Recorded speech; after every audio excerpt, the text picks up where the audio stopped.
This all happened when I was only 5 years old, and it's been traumatizing me ever since. I've never told anyone about this until now. Up until I was in kindergarten, my mother used to put me in daycares or at neighbors' houses so that she and Dad could go to work. One summer, my mother asked this lady in our development to babysit me for the summer while she went to work. I don't know what possessed my mother to choose this lady. Maybe it was desperation, maybe it was pure stupidity, or maybe it was a combination of both.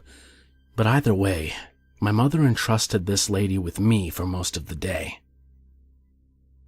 This lady had no business being around children, let alone being responsible for them. I honestly believe that she was an alcoholic, mainly because she always looked sick and tired. Her eyes were always red, and her breath smelled like puke every time she talked. The worst thing, however, was that she was almost never around, basically leaving me unsupervised for several hours. The lady would only be there whenever my mom would drop me off or pick me up. Otherwise, she was locked up in her bedroom. Once, she had me clean her bedroom as punishment for breaking a few of her picture frames, which I didn't actually break, mind you. And I walked into her bedroom only to find several dozen glass bottles strewn all over the floor. The lady had 2 nieces who were staying with her for the summer. I don't remember their names, nor if they were sisters or cousins, but I do remember their ages. The younger niece was around 8 years old, and the older niece was about 11.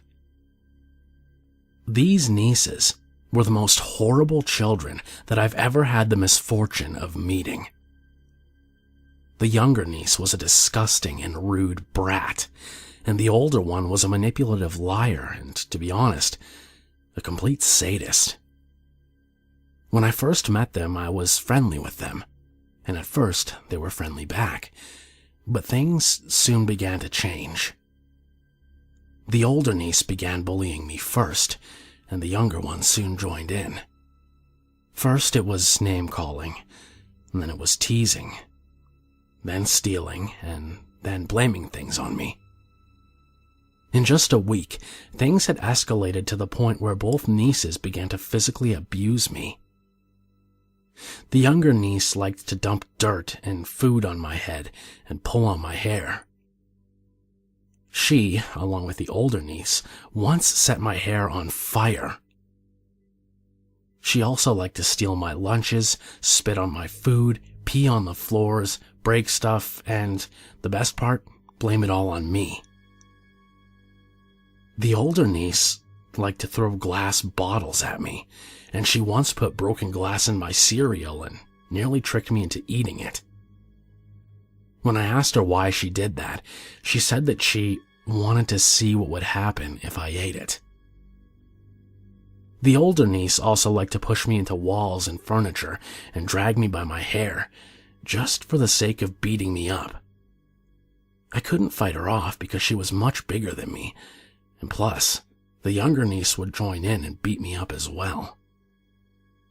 Every day I came back home with bruises, cuts, and stuff in my hair. My nights were spent trying to pick the glass out of my skin, bandaging my cuts, and washing out whatever stuff was thrown on my head that day. My parents never once noticed, not even when the bruises and cuts were on my face and arms. I also began to experience panic attacks at this point. Every morning I would wake up and cry hysterically, knowing that I would have to go back to that house and be stuck with the nieces all day long. It was only then that my mother finally noticed that something was off. One morning, my mother asked me why I hated going to that house. I told her about how the girls were beating me up and throwing stuff in my hair. I showed her my cuts and bruises, as well as burn marks from when they set my ponytail on fire. My mother took work off that day and drove to the house to confront the lady and her nieces. She showed the lady my bruises and cuts and demanded an explanation. The lady called her nieces over and had them tell my mother their side of the story.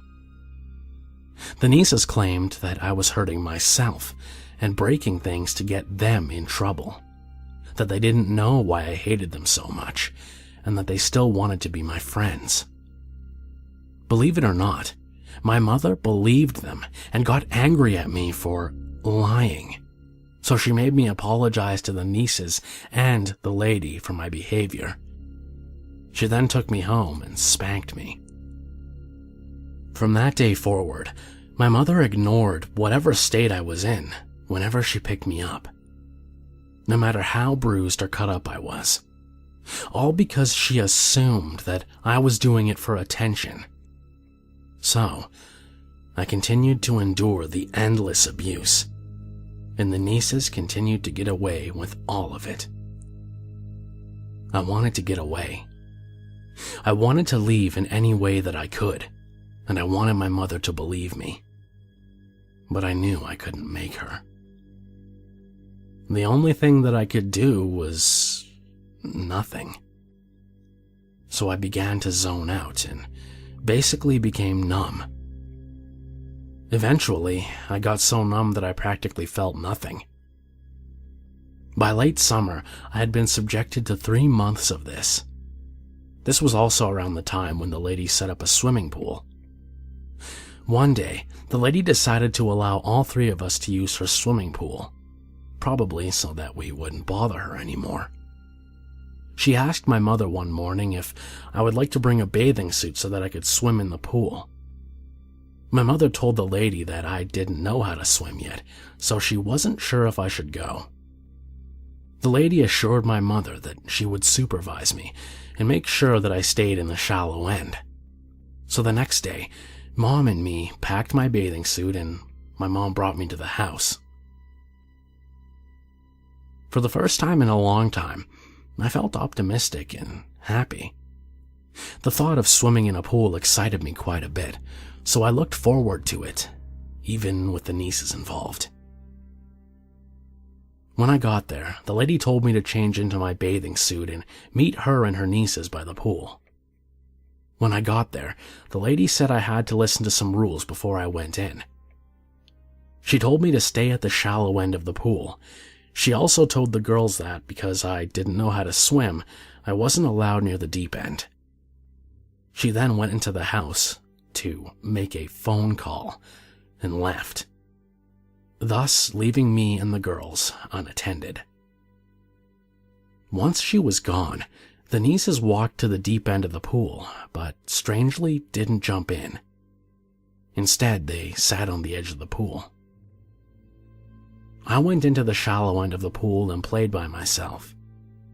Surprisingly, they left me alone for about 15 minutes. I was splashing the water, blowing bubbles, and just having a great time. For the first time in weeks, I smiled and laughed. I was having a lot of fun, and I forgot that the nieces were even still around. Well, that is, until I heard them call out my name. The nieces decided to taunt me into going in the deep end. They kept saying that I was a big chicken for being afraid of going to the deep end of the pool, and that I was a big baby if I didn't go to their side. I decided to ignore them and continued playing. After about a few minutes of their teasing, I had enough and left the pool. I guess this didn't sit well with either of the girls, because as soon as I got out of the pool, the younger niece ran inside and locked me out. I ran to the glass door and pulled on it to get it open, while the younger niece stuck her tongue out at me from behind the glass. It was then that I felt 2 arms wrap around my head and shoulders. The older niece had come from behind and grabbed me. She began dragging me by my hair away from the door and towards the pool. The next thing I knew, I was tossed into the water. I panicked as soon as I realized that I was in the deep end of the pool. I tried desperately to stay above the water, but I couldn't. The few times I did, I heard the girls laughing at me. The older niece jumped in the pool and nearly landed on top of me. I felt her hands grab onto my head and pull it down. At one point, she was dragging me across the pool. I know this because my knees had scraped against the bottom of the pool. I was flailing about, desperately trying to fight her off or get above water. It wasn't until my hand hit something that the other girl finally let go of me. By that point, we were both in the shallow end of the pool, so I managed to get my footing and get my head above water. I surfaced to hear the sounds of the lady yelling and the older niece howling in pain. The lady charged into the water and yanked me out of the pool. She pushed me into a chair and stared me down with her bloodshot eyes. "What the hell is wrong with you? I thought I told your stupid ass not to go into that side of the pool. Now look what you've done." The lady then pointed at the older niece who had blood running down her nose and was still crying. Through coughs and tears, I tried to tell her that the older niece had thrown me into the pool, but the lady wasn't having any of it. She demanded that I apologize for hitting her niece in the face. I refused to do so and screamed, "No, I hate her." The lady soon got in my face and began yelling at me. She told me how I was a stupid girl for not listening to her rules, that I had been nothing but trouble for both her and her nieces, that my mother left me with her because she hated me. I yelled back at her and told her that I wasn't stupid and that her nieces were mean, that I hate them so much and wished they would die. The lady flew into a rage and slapped me across the face for saying that. I was too shocked to even cry at this point. The lady took the opportunity to tell me how wrong I was about her nieces, what a horrible child I am. How dare I tattle on her nieces for my mistakes to get them in trouble? How dare I not listen to her directions about the pool? How dare I attack her niece when she was trying to save me? How could I be so ungrateful to her nieces when I owe my life to them? How could I claim that her nieces were bad children when they were really such sweet and innocent girls? That I would never be as good as her nieces, and that because of my behavior, I would never be welcome at her house ever again. The lady then stormed into my house and called my mother to pick me up. When my mother got there, she was absolutely pissed. She immediately yelled at me for making her get in trouble with her boss for taking the day off to come get me. She profusely apologized to the lady and her nieces and took me home. As soon as I got home, my mother spanked me and told my dad what had happened. My father came home and, fuming, lectured me about listening to people as well as not being a brat. I was then grounded for a month. I haven't been to that house since that incident, nor heard from that lady or her nieces. I drive past that house on my way to work, and I get sick to my stomach every time I see it. I've never told my parents about what truly happened that day. I fear they'll simply dismiss it as the girls just being kids and me being a brat. I've had years to think about it and come up with an answer as to why this happened, and every time I think about it, this creeping feeling always pops into my mind. The feeling that this was more than just an unintended accident by the girls. I can't help but feel that the older niece's plan of throwing me in the pool was on a far more sinister level than your regular bullying. I honestly think that the older niece was trying to kill me, that the younger niece was acting as a lure for me and a lookout for her, and that when the plan went wrong, the younger niece fetched the lady, just so that she could get me in trouble for going into the deep end and hitting the older niece. But I'll probably never know if that was the case. It makes me shudder to think about what kind of adults these two girls have probably grown up to be. I'm not a hateful person, but I sincerely hope that that lady's liver has failed and that her nieces have turned on her. And that both of her nieces are rotting away in a prison cell or locked up in a mental institution. Either way, alcoholic asshat and her psychotic nieces, let's not meet again. This first story happened in late 2013 or early 2014.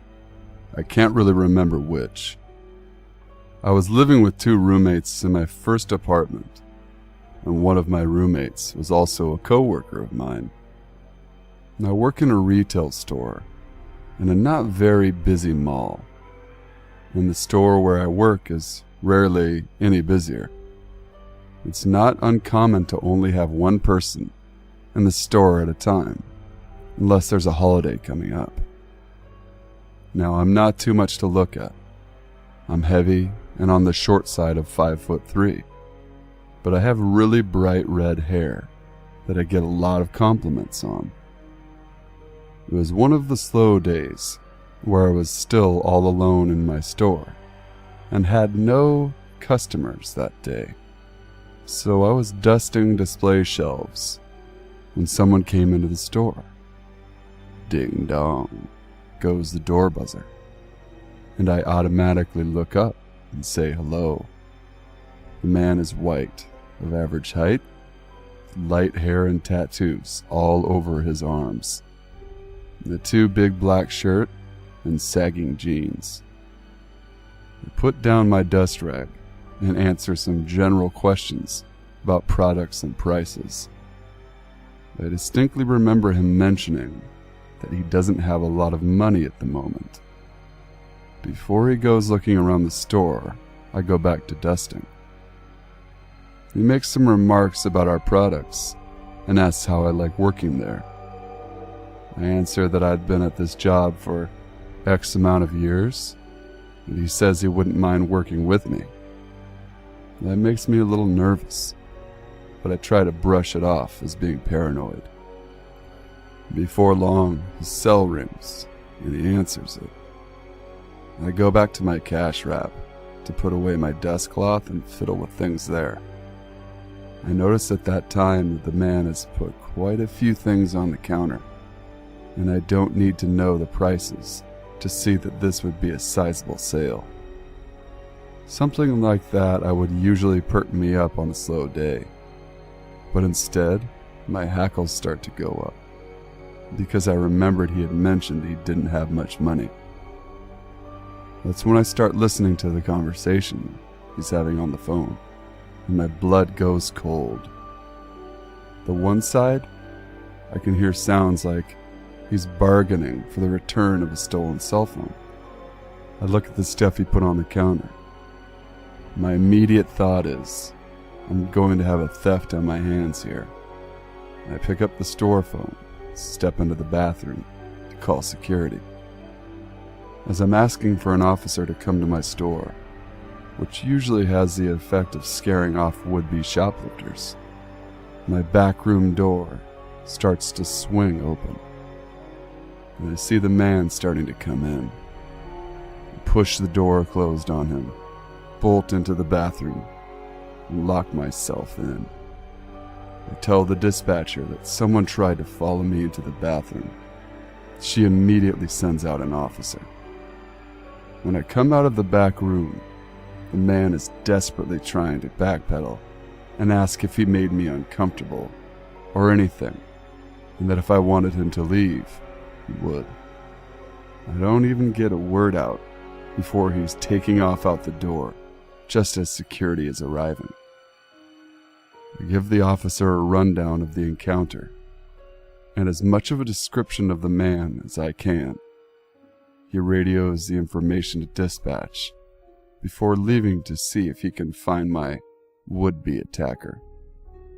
I'm so shaken by the situation that I call my coworker roommate and beg her to come down, stay with me, because I'm too scared to stay in the store alone. She agrees, and the third roommate brings her down and drops her off. By the time my coworker arrives, I'm so scared that I'm in tears and can't stop my hands from shaking. She stays with me until closing, and we go home together. But that isn't the end of the story. The next day, I was either closing or off that day. The same man comes into the store while my manager is working. I had called and told him everything, and even passed the information to my district manager in case anything else should happen. The man asked about me, and my manager, God love him, tells him, "You need to leave her alone and get out of my store, or I'm going to call the cops." I haven't seen or heard from that man since.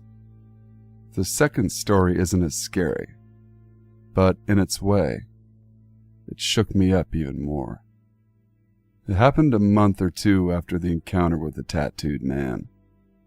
I was once more working alone, sitting behind the register and reading when someone came in. He was a well-dressed, dark-skinned man, tall and heavily built, and he was browsing, which is a familiar song and dance for me. Somehow, we get started talking and start discussing that I'm a Wiccan, and he claims to be a prophet. The rest of that first encounter is a blur, but I remember some non-professional remarks from him about my looks, and specifically my breasts.